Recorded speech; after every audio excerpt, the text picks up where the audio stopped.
Assalamualaikum warahmatullahi wabarakatuh. Perkenalkan kami peserta Latsar CPNS tahun 2006 dari pemerintah Kabupaten Polewali Mandar, angkatan 17 kelompok 2B. Pada kesempatan ini kami akan menampilkan hasil wawancara video kelompok yang telah kami lakukan bersama dengan stakeholder terkait. Kami mengangkat 3 tema, yang pertama adalah kedaulatan negara, yang kedua keselamatan bangsa, dan yang ketiga adalah keutuhan wilayah. Selanjutnya, mari kita simak tayangan video wawancara berikut ini. Assalamualaikum warahmatullahi wabarakatuh. Perkenalkan, saya Rita Ariani dari RSUD Wonomulyo, Dinas Kesehatan Kabupaten Polewali Mandar. Saat ini kita sedang bersama Kak Juli Haryanto, yang merupakan kepala ruangan dari instansi gawat darurat RSUD Wonomulyo. Baik, Kak Juli, bagaimana menurut Kakak tentang peran kita sebagai tenaga kesehatan dalam mendukung kedaulatan negara? Terima kasih dok. IGD itu sebagai bagian dari rumah sakit pemerintah merupakan wujud nyata menghadirkan negara dalam memberikan perlindungan kepada warganya melalui pelayanan kegawadaratan yang cepat, tepat, dan sesuai standar medis nasional. Kami turut menjaga kedaulatan negara di bidang kesehatan ketika masyarakat memperoleh layanan yang layak. Hal itu menunjukkan bahwa negara mampu melindungi dan memenuhi dasar kesehatan negara warganya tanpa ketergantungan pada pihak luar. Baik, kalau untuk peran perawat diri sendiri dalam menjaga keselamatan bangsa itu seperti apa? Menurut kami, perawat IGD itu harus memiliki peran penting dalam menjaga keselamatan bangsa karena kami berada di garis depan pelayanan kewarganegaraan. Setiap tindakan yang cepat dan tepat dapat menyelamatkan nyawa serta mencegah kesehatan permanen. Ketika masyarakat merasa terlindungi dan mendapat pelayanan kesehatan yang profesional dan tanpa diskriminasi, hal tersebut turut menjaga stabilitas sosial dan memperkuat pertahanan nasional. Mungkin itu saja dari saya. Terima kasih. Baik, terima kasih Kakak atas waktunya. Bismillahirrahmanirrahim. Assalamualaikum warahmatullahi wabarakatuh. Saya Dr. Muhammad Asmi, peserta Latsar CPNS tahun 2026, angkatan 17, kelompok 2, sub kelompok B. Kali ini saya akan melakukan wawancara kepada narasumber kita, Dr. Dwi Fitri. Ini dokter sebagai tenaga kesehatan di Puskesmas Wonomulyo. Baik dok, pada kesempatan kali ini saya akan melakukan wawancara kepada dokter terkait masalah keselamatan bangsa dan keutuhan wilayah. Baik dok, pertanyaan pertama, menurut dokter apa yang dimaksud dengan keselamatan bangsa? Ya, baik. Jadi keselamatan bangsa di sini adalah di mana kondisi terjadinya keberlangsungan hidup suatu bangsa yang meliputi keamanan, kedaulatan, keutuhan wilayah, serta kesejahteraan seluruh rakyatnya dari berbagai ancaman, baik dari dalam maupun luar negeri. Baik dok, kalau menyinggung tentang keutuhan wilayah, menurut dokter seberapa penting keutuhan wilayah dalam menjaga keselamatan bangsa? Ya, pentingnya menjaga keutuhan wilayah yaitu bagian yang penting dari keselamatan bangsa, karena tanpa wilayah yang utuh, negara tidak dapat menjalankan fungsi pemerintahan dan melindungi rakyatnya secara optimal. Baik dok, untuk pertanyaan selanjutnya dari sisi kesehatan dok, menurut dokter bagaimana peran tenaga kesehatan dalam upaya untuk menjaga keselamatan bangsa? Ya, baik, seorang dokter dalam menjaga keselamatan bangsa ini sangat penting karena kesehatan masyarakat adalah fondasi kekuatan negara. Bangsa yang sehat akan lebih produktif dan kuat dan mampu menghadapi berbagai ancaman. Di antaranya itu yang pertama bisa memberikan pelayanan kesehatan, pencegahan dan edukasi, di mana dokter ini memberikan penyuluhan tentang pola hidup sehat, imunisasi, gizi dan pencegahan penyakit menular, sehingga bisa mencegah wabah yang bisa mengancam keselamatan bangsa. Yang ketiga, ini penanganan wabah dan krisis kesehatan. Yang keempat, menjaga ketahanan nasional. Dan yang terakhir, ini menjunjung etika profesi. Baik dok, untuk pertanyaan selanjutnya, menurut dokter hal-hal apa saja dari sisi kesehatan yang merupakan ancaman dari keselamatan bangsa itu sendiri dok? Ya, jadi hal-hal yang merupakan ancaman keselamatan bangsa dari sisi kesehatan ini antara lain pertama itu dari wabah dan penyakit menular. Contohnya seperti pandemi COVID-19 kemarin, penyakit TBC, penyakit flu burung, serta penyakit menular yang dapat menyebar secara cepat dan menyebabkan banyak korban jiwa. Yang kedua, penyakit tidak menular seperti diabetes, hipertensi, jantung, dan kanker, yang jika jumlah penderitanya tinggi, produktivitas bangsa bisa menurun dan beban ekonomi semakin meningkat. Ketiga, ini bisa dari gizi buruk dan stunting. Keempat, pencemaran lingkungan. yang dimana polusi udara, air, dan tanah dapat memicu berbagai penyakit pernapasan dan gangguan kesehatan lainnya. Kelima ini penyalahgunaan narkoba dan alkohol, dan terakhir adalah kurangnya akses terhadap pelayanan. Baik dok, terima kasih atas jawabannya dok. Itu saja yang saya bisa tanyakan, mudah-mudahan bisa bermanfaat bagi kita semua. Terima kasih, Assalamualaikum warahmatullahi wabarakatuh. Waalaikumsalam warahmatullahi wabarakatuh. Assalamualaikum warahmatullahi wabarakatuh. Perkenalkan, saya Dimas Eriko Prasetyo, peserta Latsar CPNS tahun 2026 dari Dinas Kominfo SP. Saat ini saya berkesempatan untuk mewawancarai Bapak Fatur Rahman selaku pengawas telekomunikasi di Dinas Kominfo SP Kabupaten Polewali Mandar. Topik wawancara saya saat ini adalah tentang keutuhan wilayah dan kedaulatan bangsa. Nah, bagi Bapak, menurut Bapak apa ancaman digital yang dapat mengganggu keutuhan wilayah dan kedaulatan bangsa? Ya, ancaman yang dapat mengganggu itu sekarang kan ancaman teknis itu sudah bukan lagi isu teknis. Ancaman ini menyerang kedaulatan baik dari sisi infrastruktur atau dari sisi non infrastruktur atau non fisik. Jenis ancamannya antara lain ada beberapa, ya saya sebutkan beberapa saja, yaitu propaganda digital misalnya. Propaganda digital itu seperti manipulasi opini publik, pengadu domba antar kelompok, atau serangan terhadap kedaulatan yang kognitif kepada rakyat. Nah, terus ada juga yang namanya spionase cyber. Spionase cyber itu seperti pencurian data rahasia negara kita, terus dokumen militer, terus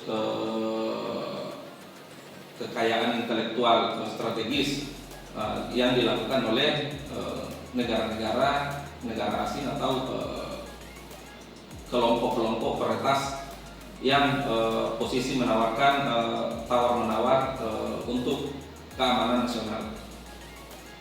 Dari semua ancaman digital tersebut, kira-kira apa sih langkah yang bisa dilakukan untuk pencegahan agar dapat mengurangi resiko ancaman digital tersebut? Ya, pencegahannya kalau menurut saya sih diperkuat dari sisi multi stakeholdernya, mencakup aspek legal, teknis, dan sosial. Jadi kita bagi tiga. Dari untuk di sisi pemerintahannya, ya kita perlu penguatan dari sisi lembaga yang menaungi cyber ini, yaitu BSSN sendiri. Pertama dalam meningkatkan kemampuan mendeteksi dini atau merespon dini ancaman-ancaman yang bisa menyebabkan kolaps terhadap pemerintah atau di daerah atau di stakeholder lainnya. Terus dari langkah teknis atau langkah dari segi infrastruktur untuk pencegahannya, kita melakukan audit berkala terhadap keamanan cyber itu. Terus sekarang kan metode AI membumi sekarang, jadi kita bisa memanfaatkan itu, pemanfaatan AI atau big data. Itu bisa digunakan untuk memantau traffic secara real time. Terus dari segi sosial atau edukasi, nah, kita lakukan pendekatan kepada masyarakat melalui literasi digital, misalkan mengedukasi masyarakat untuk bisa membedakan mana fakta, terus yang mana hoax. Terus yang terakhir, penguatan dari sisi nilai kebangsaan untuk selalu menanamkan nilai-nilai Pancasila dalam konteks digital. Baik, terima kasih atas tanggapan dan waktunya Pak. Itu tadi hasil wawancara saya bersama Bapak Fatur Rahman. Dan saya akhiri, wassalamualaikum warahmatullahi wabarakatuh. Assalamualaikum warahmatullahi wabarakatuh. Hari ini saya sedang berada di Badan Pengelolaan dan Aset Daerah Kabupaten Polewali Mandar. Bersama saya di sini Bapak Arifudin selaku Kepala Sebidang Sebagian Anggaran Badan Pengelolaan Aset Daerah Kabupaten Polewali Mandar. Baiklah, di sini saya ingin bertanya atau menggali beberapa hal terkait peran BPKAD terhadap kedaulatan dan keselamatan bangsa. Jadi ini Pak, seperti yang yang kita tahu bersama ya, pengelolaan keuangan dan aset daerah yang baik itu merupakan salah satu indikator nyata dari bagaimana negara ini menjaga kedaulatan negara karena mencerminkan kemandirian, kepatuhan terhadap hukum serta tanggung jawab dalam penggunaan sumber daya negara. Nah, kira-kira nih Pak, bagaimana menurut Bapak, bagaimana peran Badan Pengelolaan Keuangan dan Aset Daerah dalam mendukung kedaulatan negara melalui pengelolaan anggaran? Ya, terima kasih atas pertanyaan yang diberikan. Dari pertanyaan ini, bagaimana pengelolaan keuangan aset daerah itu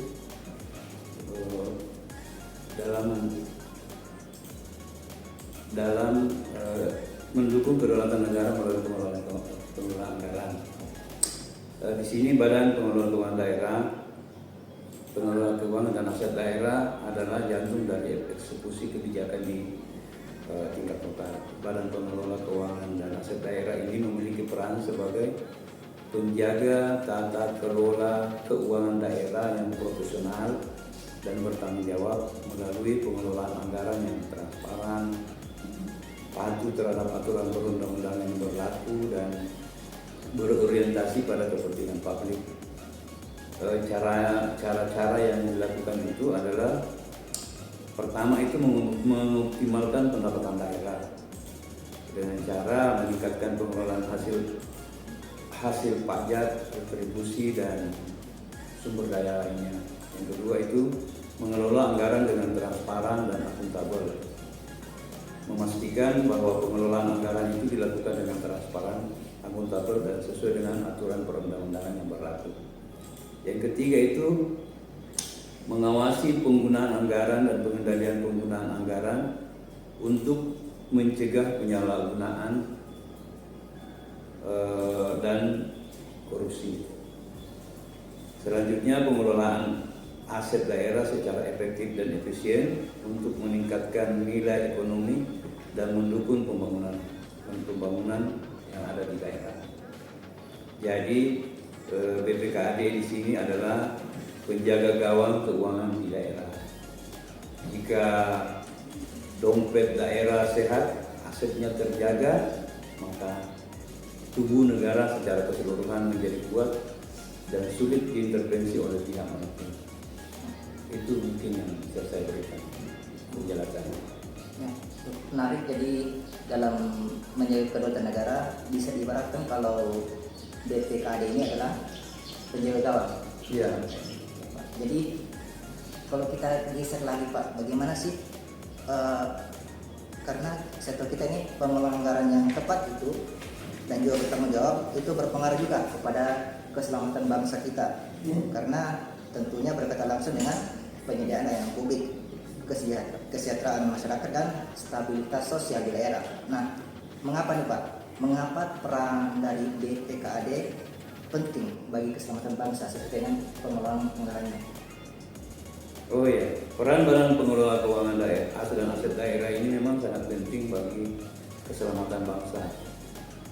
Karena lembaga ini mengelola uang dan aset milik pemerintah daerah yang digunakan untuk menjalankan pelayanan publik dan pembangunan. Hal-hal yang dilakukan antara lain memastikan anggaran pendapatan dan belanja daerah itu dikelola dengan disiplin, menjamin keberlangsungan pelayanan publik, mencegah korupsi dan penyelewengan aset, serta membantu daerah agar tidak terus-menerus tergantung pada dana pembangunan perimbangan dari pusat. Kemandirian fiskal ini memperkuat struktur pertahanan ekonomi nasional dari guncangan global. Itu yang menurut saya sebagaimana pertanyaan dari saudara tadi. Menarik sekali, jadi sangat penting ya Pak. Bisa dikatakan sangat penting. Memang BPKAD ini sangat penting dalam mengelola keuangan dan aset bagi keselamatan bangsa. Baik, terima kasih Pak atas jawabannya. Demikianlah tadi hasil interview saya dengan Pak Arifudin selaku Kepala bidang anggaran BPKD Polewali Mandar. Terima kasih. Baik, mari kita mulai wawancara kali ini. Di samping saya sudah ada narasumber, Ibu Nurdina. Saya izin untuk memulai wawancara, apa boleh? Oke, untuk pertanyaan pertama, ini ada 2 tema yang akan saya tanyakan, Bu. Pertama itu terkait keselamatan bangsa, yang kedua terkait keutuhan wilayah. Saya mulai dari pertanyaan pertama. Apa yang Ibu ketahui tentang keselamatan bangsa sebagai masyarakat umum? Ancaman keselamatan bangsa apa yang paling nyata dirasakan pada saat ini? Keselamatan bangsa menurut saya adalah kondisi aman dari gangguan tindakan kriminalitas, penyalahgunaan narkoba, tindak kekerasan, serta ancaman sosial lainnya. Sehingga masyarakat bisa hidup dengan tenang dan menjalankan tugas dan fungsi mereka secara produktif. Dan yang paling terasa mungkin adalah penyebaran informasi palsu, penipuan-penipuan online, dan juga tadi penyalahgunaan narkoba, serta kekerasan dan kenakalan di remaja yang banyak terjadi. Jika hal-hal tersebut tidak diperhatikan dan tidak ditindaklanjuti sebagaimana mestinya, itu bisa mengganggu ketertiban yang ada di masyarakat. Oke, baik. Bisa dijelaskan lebih lanjut bagaimana implementasi nyata yang Ibu lakukan dalam kehidupan sehari-hari sebagai bentuk kontribusi menjaga keselamatan bangsa? Ya, walaupun kami bukan aparat ya, tapi sebagai masyarakat tentunya kita juga punya peranan penting dalam menjaga keselamatan bangsa. Contoh kecilnya yaitu kita bisa menjaga ketertiban dan keamanan di lingkungan sekitar kita. Dan juga saya sebisa mungkin untuk menghadiri pertemuan-pertemuan yang dilakukan warga dan di lingkungan keluarga sendiri. Yang bisa saya lakukan yaitu dengan saling mengingatkan agar tidak mudah terjerumus dalam penyalahgunaan narkoba tadi, dan juga tidak mudah percaya dengan berita-berita yang beredar, sehingga kita tidak ikut serta dalam penyebaran berita-berita yang tidak benar. Kita harus mencari terlebih dahulu sumber informasi tersebut sebelum menyebarluaskannya. Dan juga ketika mungkin ada tindakan-tindakan yang mencurigakan yang terjadi di lingkungan sekitar, yang hal-hal yang mungkin yang perlu saya lakukan yaitu dengan yang pertama yaitu melaporkan kepada pihak yang bertanggung jawab, seperti kepala dusun atau kepala desa. Terima kasih atas jawabannya, Bu. Saya lanjut untuk pertanyaan yang terakhir. Apa yang Ibu pahami tentang keutuhan wilayah dan apa yang bisa mengganggu keutuhan wilayah dalam perspektif Ibu sendiri sebagai masyarakat umum? Keutuhan wilayah menurut saya adalah dengan menjaga negara kesatuan Republik Indonesia tetap utuh dan tidak terpecah belah, serta menjaga persatuan masyarakat ya. Walaupun kita pada dasarnya berbeda-beda baik dari segi suku, agama maupun budaya, tapi kita harus tetap menjaga persatuan bangsa.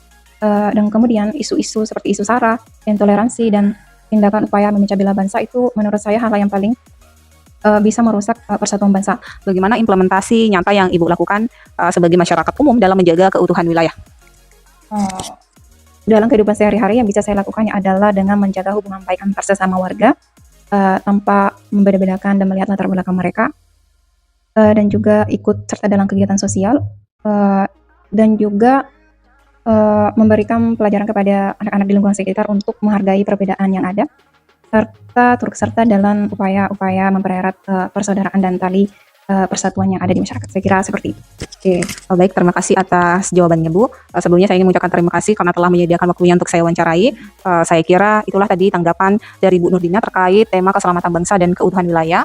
Saya akhiri. Assalamualaikum warahmatullahi wabarakatuh. Wawancara yang telah kami lakukan, kami menyimpulkan bahwa kedaulatan negara, keselamatan bangsa, dan keutuhan wilayah merupakan tanggung jawab seluruh elemen bangsa.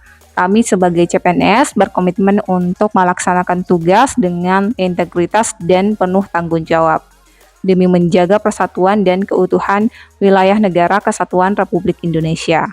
Terima kasih. Wassalamualaikum warahmatullahi wabarakatuh.